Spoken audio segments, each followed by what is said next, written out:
The Hackensack Fire. This is for FIPT-104, and this presentation was created by Mikayla Edwards, Jarrett Williams, Andy Navarro, James Cruz, and Oskar Herannen. The day of the fire. So this fire took place in Hackensack, New Jersey, and to be more specific, this incident was at the Ford Dealership on River Street. The date was Friday, July 1st, 1988. The fire began just a few minutes before 3 p.m. with the calls reporting that there were flames and smoke coming from the roof of the building. Investigations of the fire showed that there was an electrical failure in an attic fan or air conditioner that began the fire. The team responding to the fire. So the team that responded to the fire that day was a ladder company, 2 fire engines, and a battalion chief. Unfortunately, 5 of these responding members lost their lives in the fight to put out this fire. The crew members who lost their lives were Captain Richard L. Williams, Lieutenant Richard Rennigan, Firefighter William Kresja, Firefighter Stephen Ennis, and Firefighter Leonard Radomski. The use for this structure. So, as previously stated, this building was used as a car dealership service auto shop. This building space consisted of mechanic service areas, showrooms, offices, part departments, spray rooms, and a body shop. With a building made to hold large machinery and dangerous chemicals, there are bound to be a couple of accidents. Lots of chemicals kept in buildings intended for such usage can be highly flammable and unsafe in areas of fire combustion. The top 4 fire causes for auto shops are portable space heaters that can combust, flash fires from contaminated oil, flammable spray paint, and oil vapors that come in contact with the heating room. Building construction. So the Hackensack Ford dealership was built in 1948 and was classified as a Type 3 or ordinary construction. This building was about 18,000 square feet, and the structure consisted of masonry exterior walls, interior walls of wood frame, and just in general masonry. The roof was made up of bowstring trusses, and the ceiling beneath the trusses consisted of wire lath and cement plaster. This building was renovated in 1973, and those renovations included extending the service area, renovating the parts department, and replacing the stairs to the attic. Building code and fire code. So the Hackensack dealership was originally built under the local building code. In 1973, the building code was renovated under the 1970 Basic Building Code. The original building code may have not intended for the use of the attic space as storage. However, when renovations happened under the new building code, the attic had already been in use as storage, and no changes to this were made. The fire code at the time was the New Jersey Uniform Fire Code. Part of this fire code required the storage of combustible materials to be designated to an approved area. This attic space was not an approved area. The code also stated that there should be no obstructions to any exits. Firefighters could not access the attic due to the stored parts. This code also required that the use of fire suppression and detection systems in windowless spaces where there is no firefighter access. This dealership did not have any fire suppression or detection systems. Failure to recognize collapse potential. So, the failure to recognize collapse potential within this building was the failure of the inspection by the Hackensack Fire Department.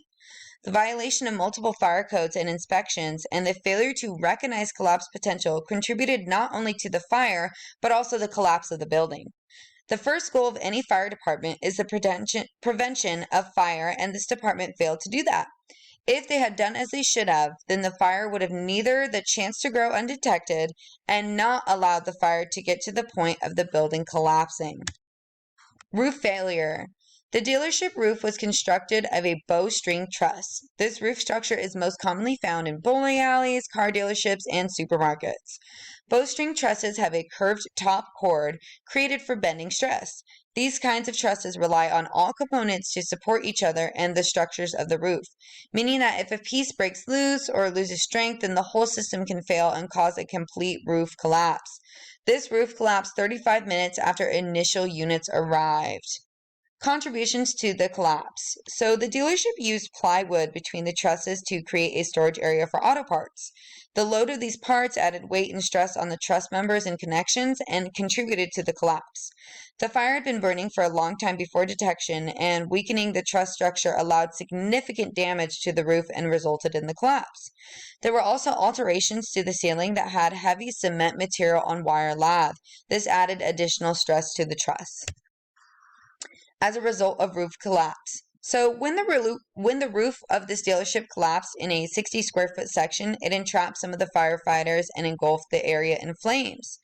During the collapse of the roof, Kresja, Williams, and Radomski were killed instantly. One of the trapped firefighters was fortunately able to escape through debris. However, Rennigan and Ennis escaped to a tool closet. Due to overwhelmed radio channels, they could not communicate their needs for help and ran out of air after about 13 minutes. Design flaws. Prior to 1960, large testing of construction lumber was unavailable or rarely done, so the strength of lumber was measured by testing small pieces of wood for strength. Recent studies have shown that bottom cord strength is only about 40% of what they initially believed, thus meaning that pre-1960 construction is not to code or rated for modern roofing materials over it, making it extremely susceptible to collapse if overweighted in normal conditions and even more so under heat and flame. In addition, not only would the roof fall flat, but the cord would push exterior walls outward upon collapse, resulting in complete building collapse. What the investigations revealed. After the tragedy, there were 3 investigations done on this Ford fire. It was said that the fire officers should have recognized the bow truss roof and the immediate dangers that came along with it. The building should have been evacuated much sooner than ordered. Blame was placed, and both the chief and battalion chief were strongly criticized for how they responded to the incident. Despite these reports, these men who were there during the incident claimed to not place blame on anyone for the failures that took place on this dreadful day.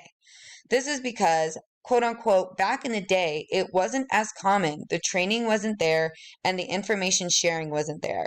Nowadays, you pull up to that kind of building and it stands out like a sore thumb. This is according to Freeman, one of the firefighters who was working with the crew on this day. Changes to firefighting as a result of Hackensack. After the tragedy of the Ford Dealership Fire, NJ passed a state law that required placards to be placed near any buildings that had a bow truss roof. Firefighter training began to require building construction in the curriculum. In Hackensack, New Jersey, these firefighters in training go on building inspections. As a result of this fire and a few others of that time period, it became common practice for firefighters to wear a pass device. Significant contributions to the loss of life. Poor communication. Williams did eventually order his crew to retreat from the building, but these orders were not properly heard on radio.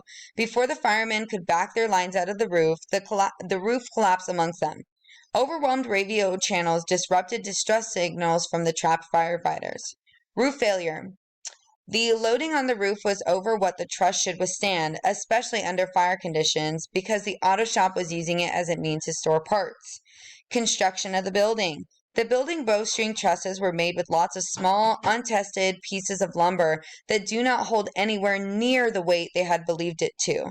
No fire suppression devices. This building did not have sprinklers or fire detection systems.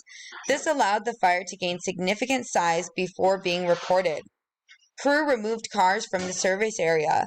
Now, even though this sounds like it should allow more access to the fire, this could have actually helped with the support when the roof fell in on the crew. And then, of course, the command failure to recognize the collapse potential.